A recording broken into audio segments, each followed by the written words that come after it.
Like, if you go back and, like, I mean, this could just be because of how old I am. Like, I'm 33, and so I grew up in the 90s, so I've been accustomed to watching 90s and 80s films.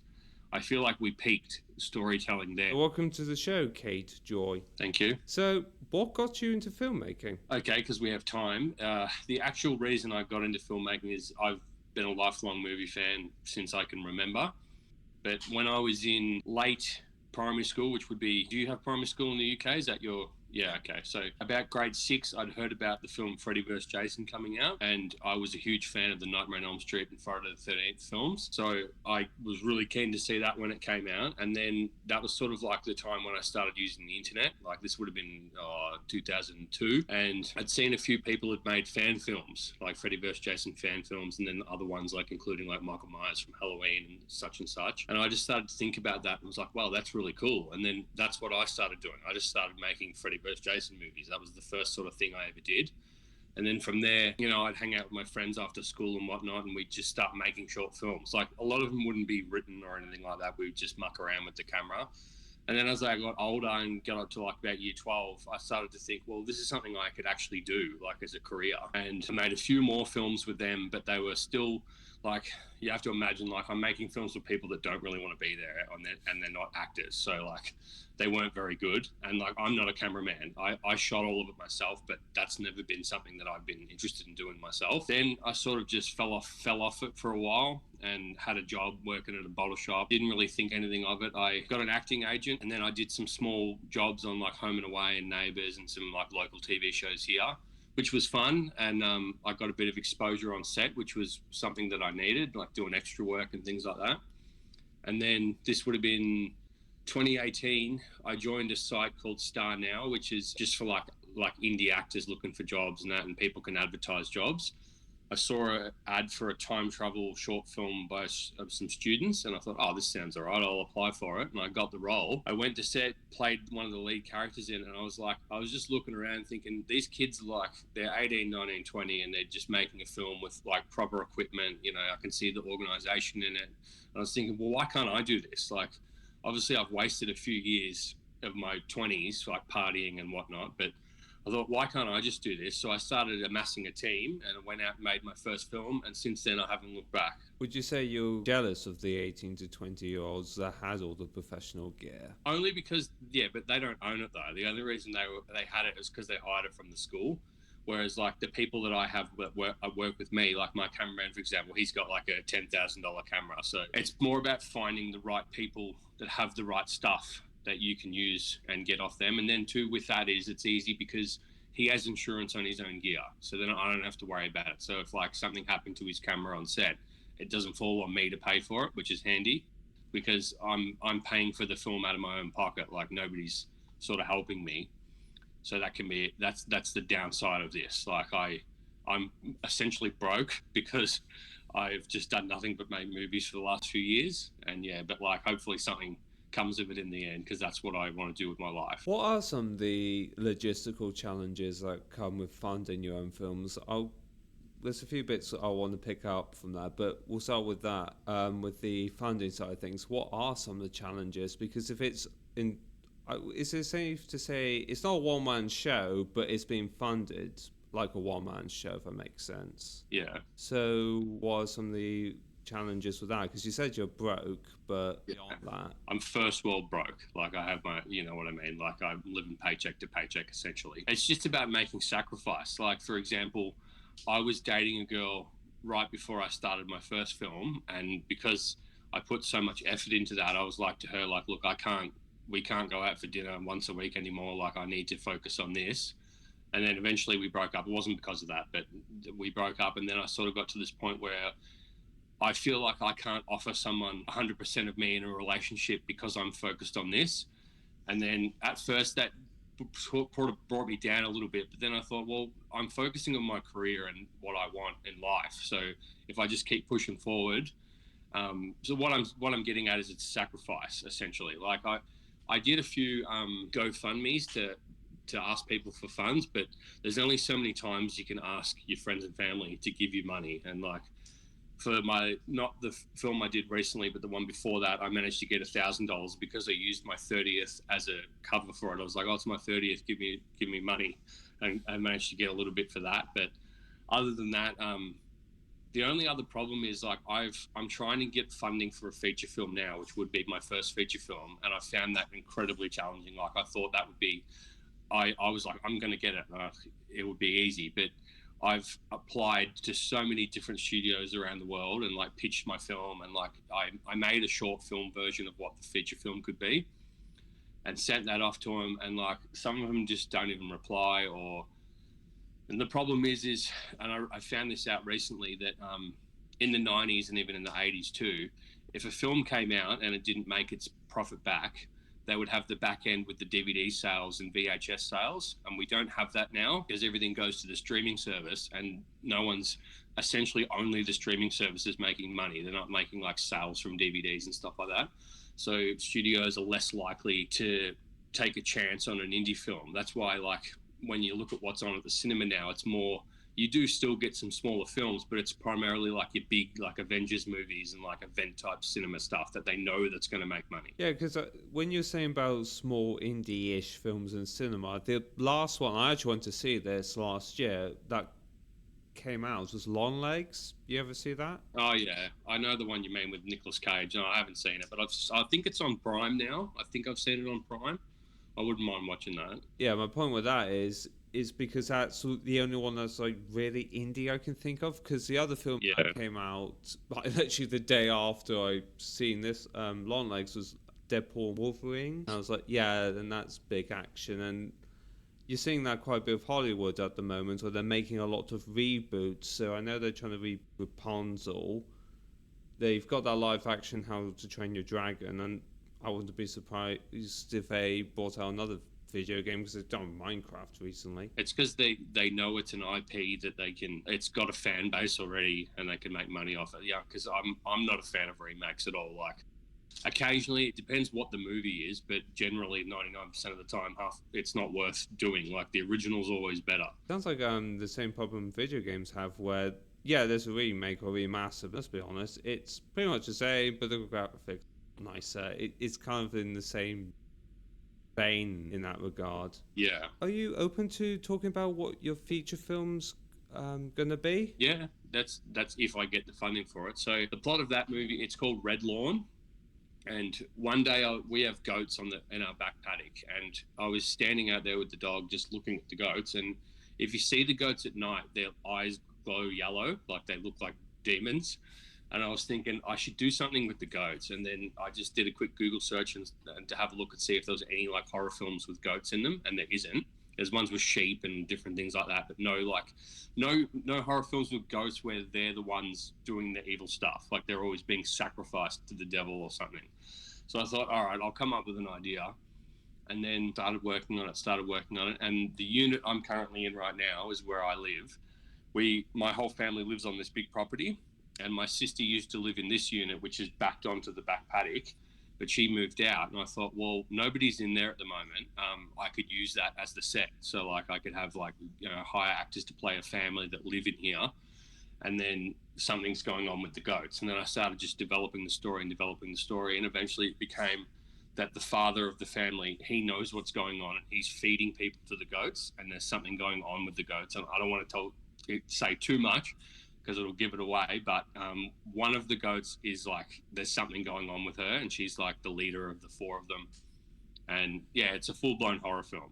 But I tried to make it like, if it was done how I wanted, it would be like an 80s horror film set today. Or with all the tech and stuff? No, more, just like the vibe of it. Like, I'd have like the 80s kind of tunes, and then I try not to focus on technology. Like people would have phones, but it wouldn't be like a major theme of the film. And it's where I live isn't country town, but I'd make it set in like a sort of like obscure country town. Because I watched the trailer for Red Lawn and I thought, yeah, this has potential. Let's see where this goes. And I was actually, while I was researching you, trying to find where's the actual film. I was like, oh wait, no, it's not actually made yet.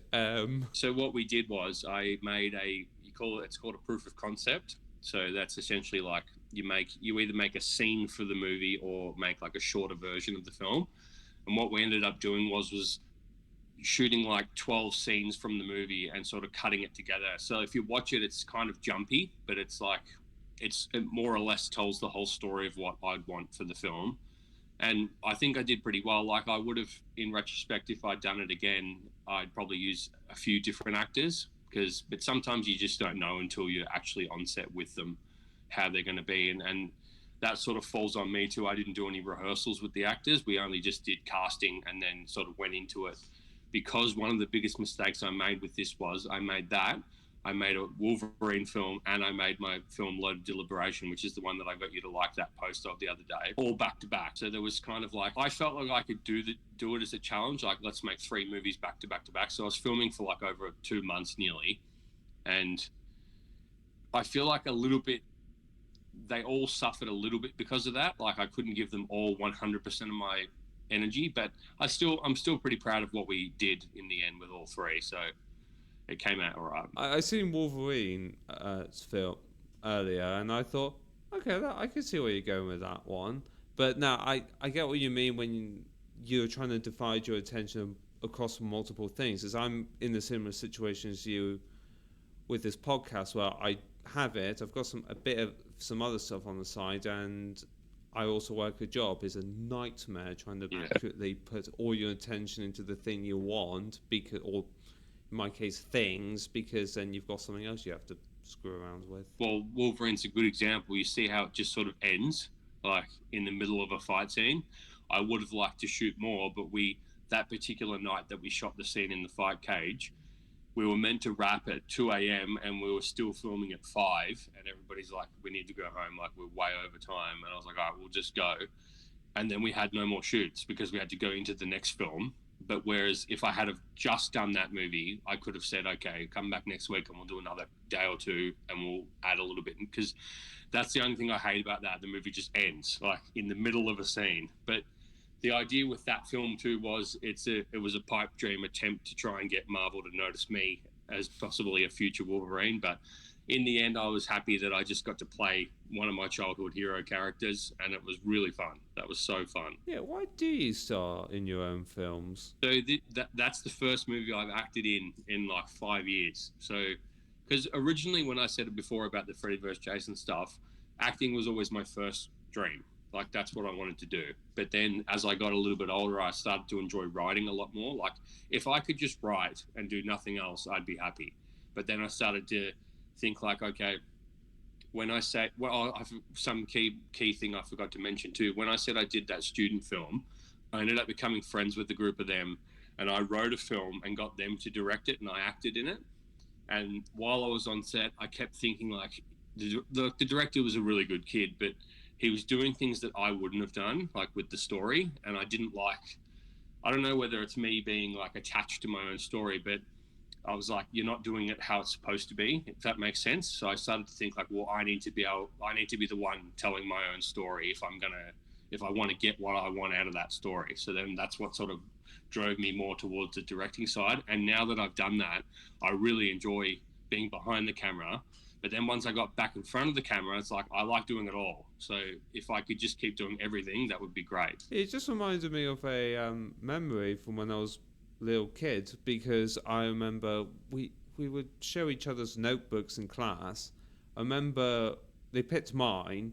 I didn't like it, so I went up and then I showed everyone. I know exactly what you mean. It's like when you give up that creative control to someone else, it's like, no, it's got to be this way. Why you make it go that way? Yeah, absolutely. You said earlier that one of the mistakes with Red Lawn was you didn't do any rehearsals, you just did cast and you went into making it. Is that why for some of your other films, such as High and Danny and Max, you tend to use the same actors for the same projects because you know who you're working with? That's a good question. So what I like to do as a writer, it more comes into the writing. If I have an actor in mind for the character, I find it easier to write the character because then I know what that person can do and what they can bring to the table. So the 2 characters that are in Red Lawn, the mother and father, they were both in my previous film, Brilliance, which they were the two best actors I'd worked with, and I got along with them really well. And the better I get along with someone,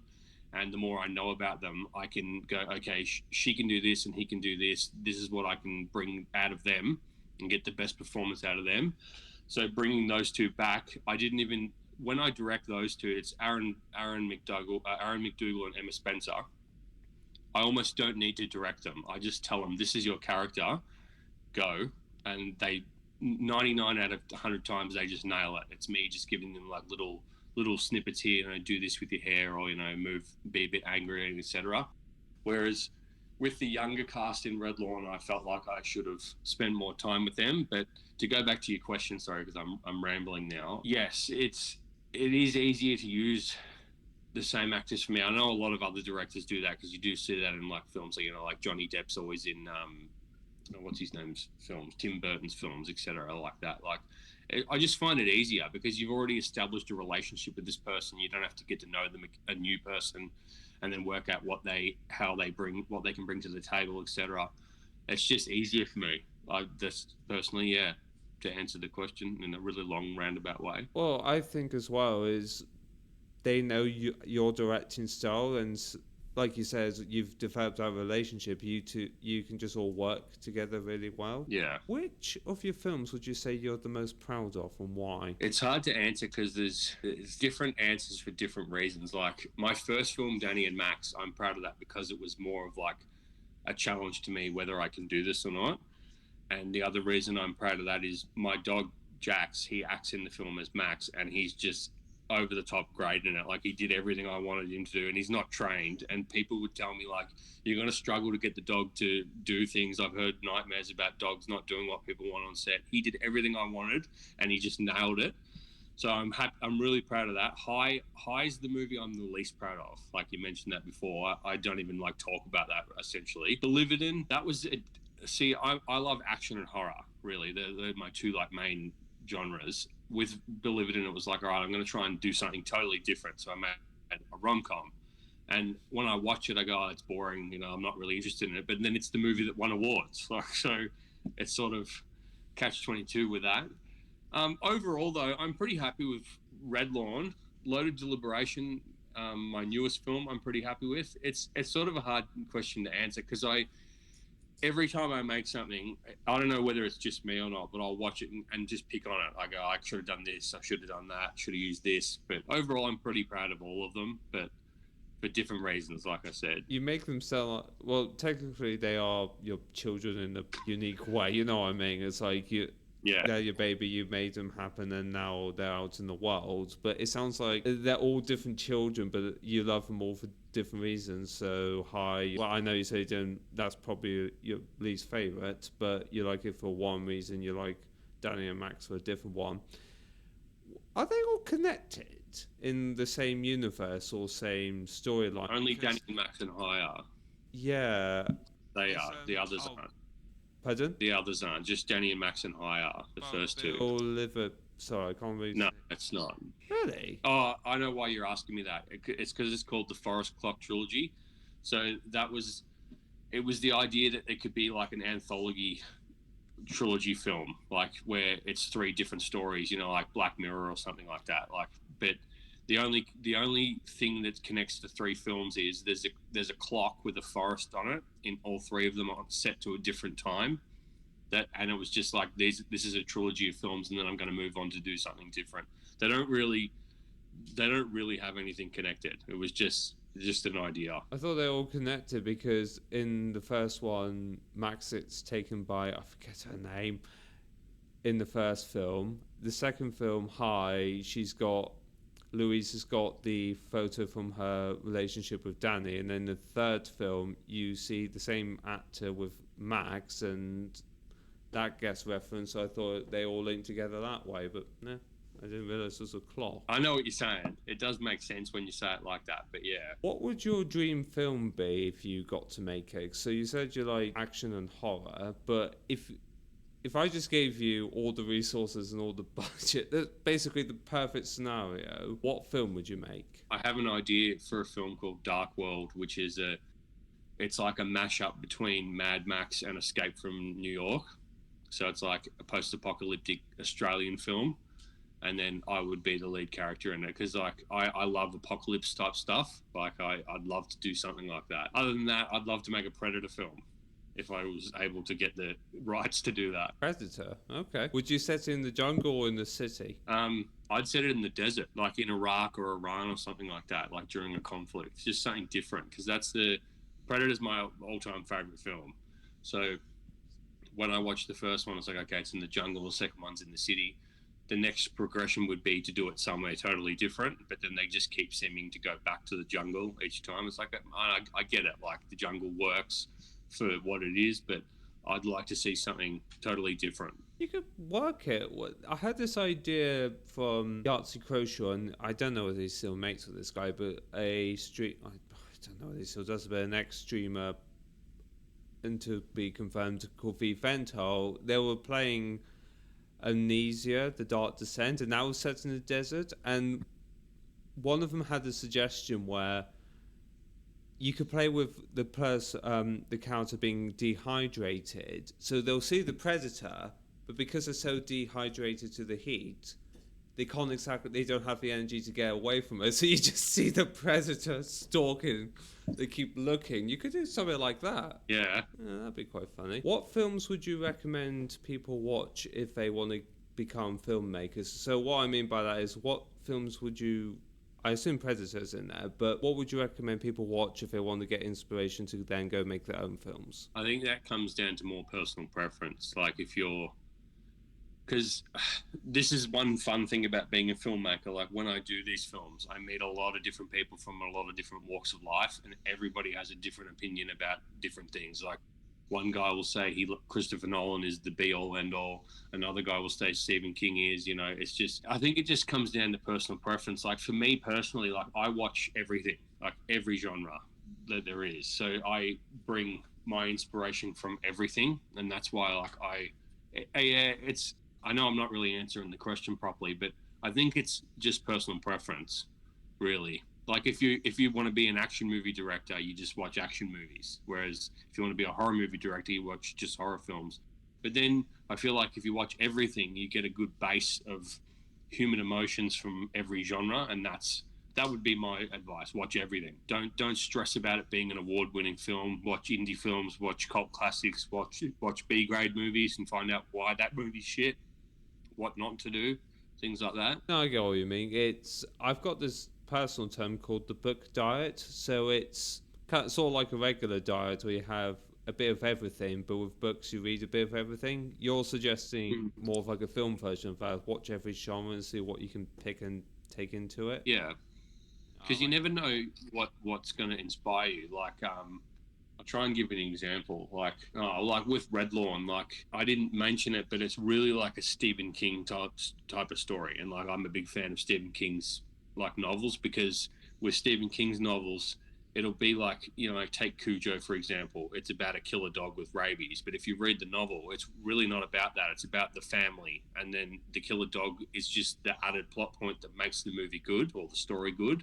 And he does that a lot with his stories. Like it's more about the characters than it is the evil thing. The evil thing just amplifies the story, and that's what I tried to do with Red Lawn.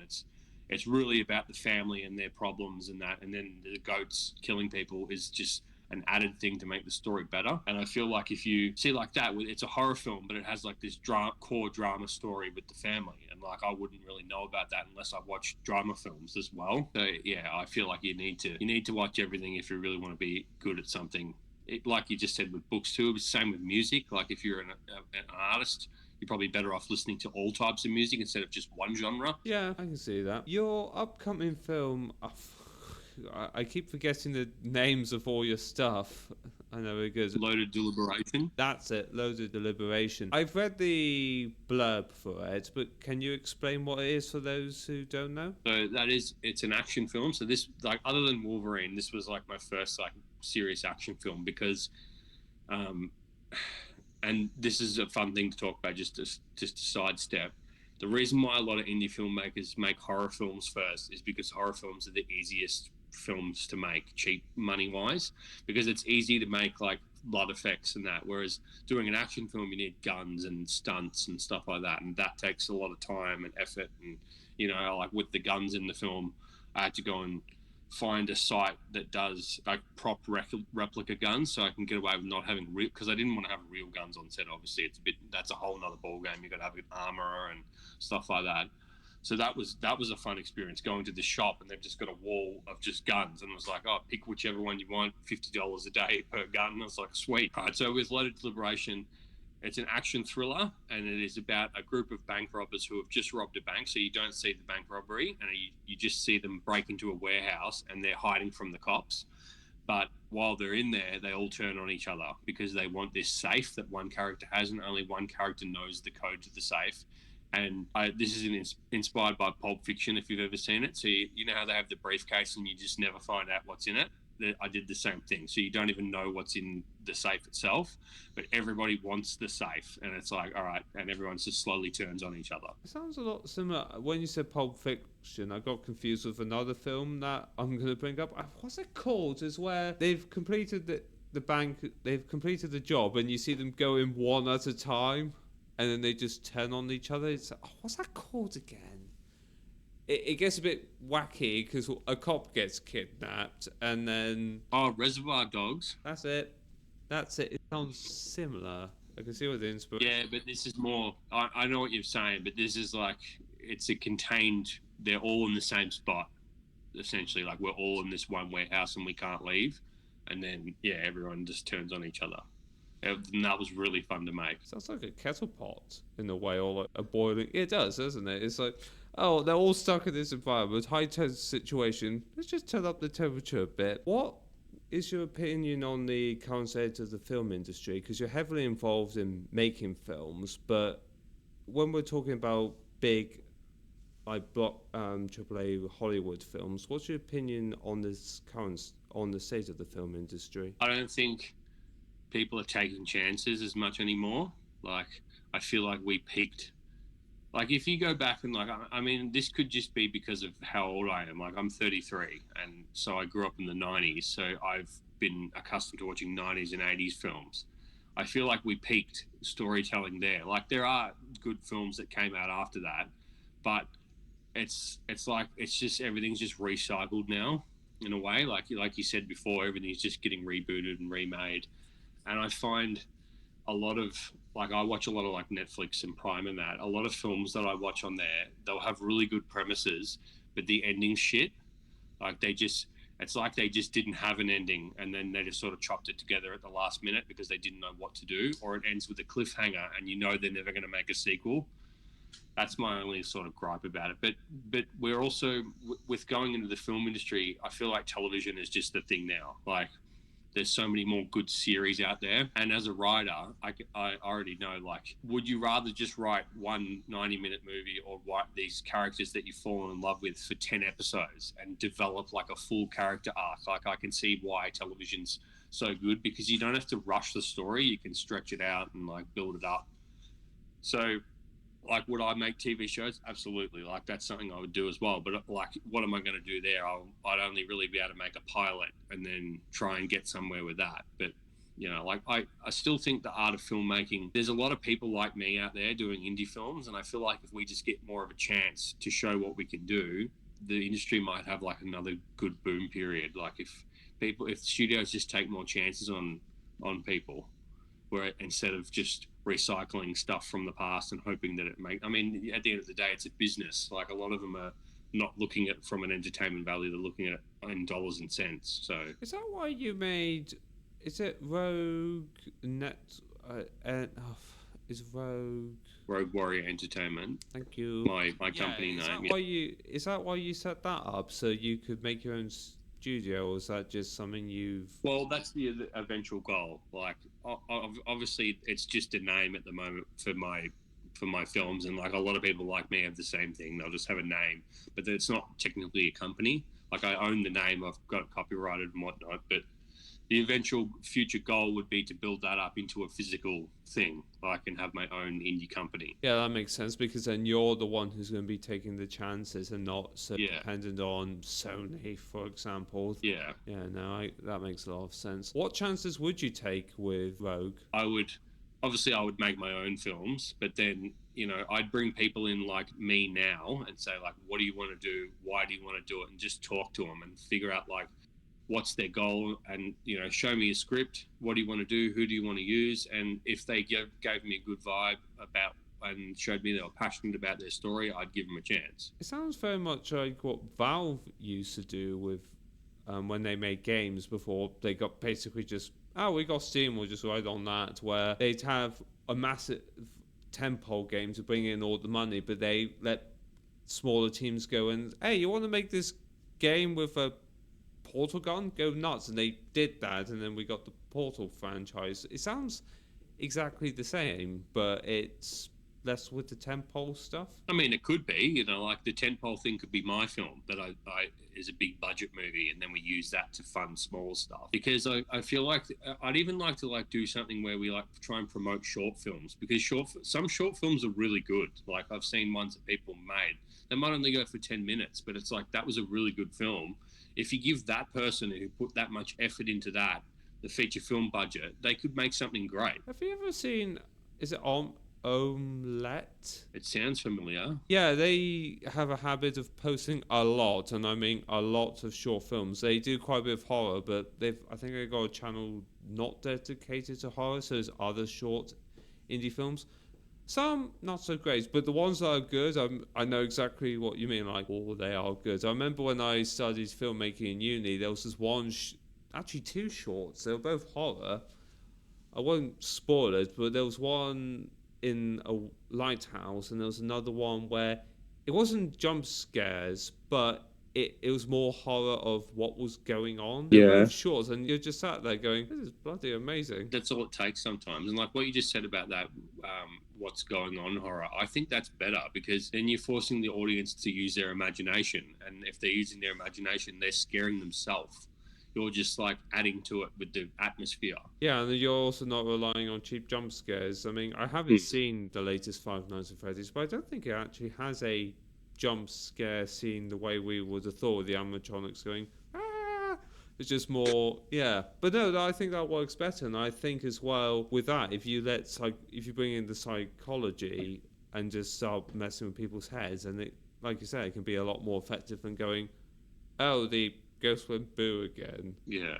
Jump scares are almost like a cop out. Like it's you know what I mean? Like it's. I blame Five Nights at Freddy's for that one, where it was just a trope of it, wasn't it? And then it got so bad where I think it was PewDiePie went, yeah, they're not scary anymore, and everyone lost their mind. If you could invent, speaking of film genres, if you could invent a entire genre, what would it be and why? Oh wow, that's a good question. I don't know. Is there anything that doesn't exist? I like genre mashing. You know what I mean? Like with Deliberation, that it's a rom-com thriller. So if you watch the movie and you don't know anything about it, it's just a romantic comedy. It's two people on a date, but then it has this thriller twist ending.